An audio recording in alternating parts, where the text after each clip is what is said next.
So this is really great news. We've done a lot of work to get to this point where we've got a lot of different moving parts now, but it's going to really pay off in the long run. You'll see later in the course when we're creating the router for this is going to be nice and neat, a nice, simple, easy way to do it. With that last Postman request, we've successfully hit this ping endpoint here. So the last thing I wanted to do just to kind of tie this all together is do a walkthrough from the top down. And then I just want to put some console logs as we go along. And then we'll do another test, and we're going to see the flow of how the request comes in through our application middleware now. So let's start all the way at the top at our server.js. This is the entry point of our server. This is where the express.listen function gets invoked, and any middleware that we create here then also gets attached to the express server. And the way this happens is with our setup routes function. Let's go and just put a simple console log here, because this is kind of the first step in the process. We're going to label this number 1, and we're going to just say attempting to set up app routes.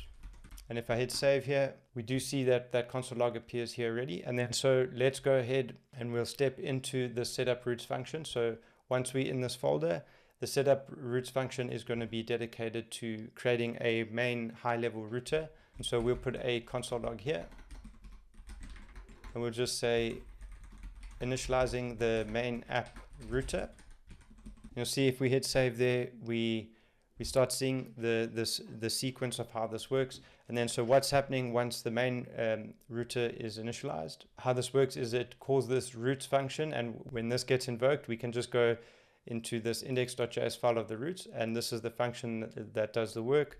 And then what's happening in here is we can put a console log, and it kind of write out that in this function what it's doing is initializing the individual app routers.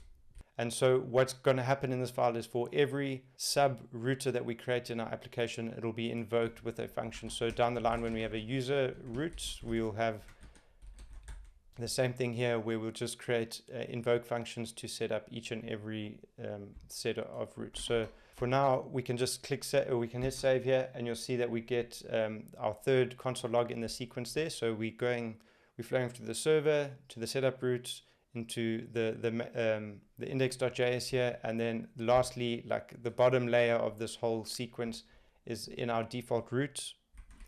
We can create a console log here. We'll say initializing default routes. We've gone through the server, setup routes, index.js, the default.js here. And so that's how this middleware is kind of being registered as our app starts up. And then just to kind of go back to this setup routes function here, right after this routes function has been invoked, we can create another console log. And the fifth step here will be the mounting of the main router onto the Express instance. Now you can start seeing the order of how this is all working. When the server starts up, it attempts to set up the routes. It creates the main router. It sets up individual routers, which then attach individual routes onto the high-level router. Once that's done, everything returns, and it then attaches the main router onto our Express instance. And then the last step is in our server.js file. We can just put a console log here saying the app route setup is complete. And if I hit save there, you'll see that is indeed the last step in the middleware chain there. With everything that we've set up there, we've got a really cool mechanism of setting up our app router in a very modularized and a very clean way. We've taken this very step-by-step incrementally. The reason why I chose to do this is to make sure that you can understand in a very deep way how exactly this Express router works and the concept of the middleware chain that it uses. So that's a wrap for this lesson. We've done the bulk of the work for most of the module now.